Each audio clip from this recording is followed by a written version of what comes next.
Sungguh menggetnon doa pajan kelon gejasa ulun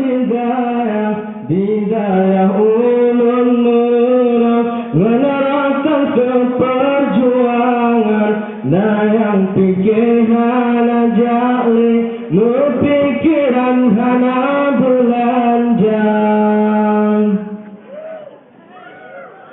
nah yang kasusnya na edit urung gusunun letung kulangsa nah yang kasus kebit ulua dibalik kena amalan jualan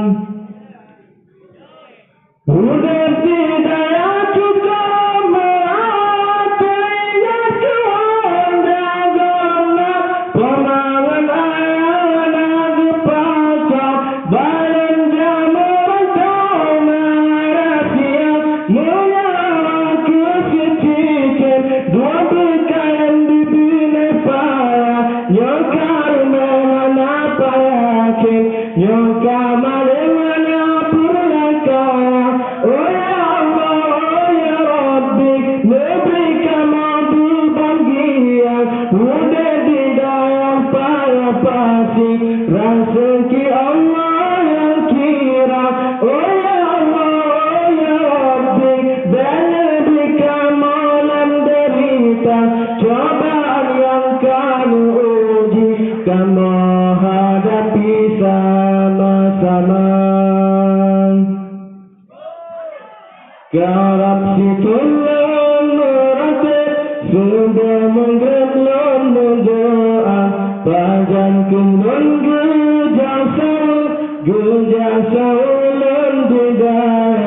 didaya ulun merah menerangkan seperjuangan nah yang pikir hana jali nu pikiran hana belanjang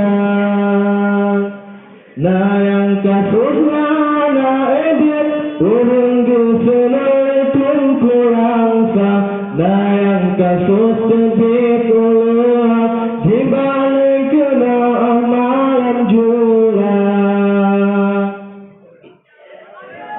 udah didaya cukup melatihnya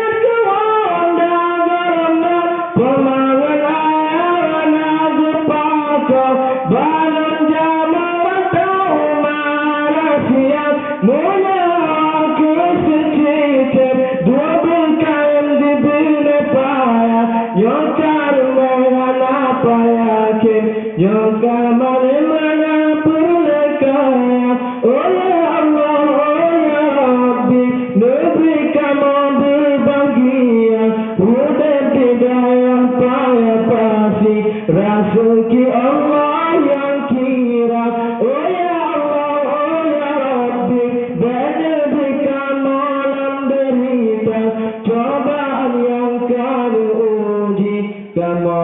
hadapi sama-sama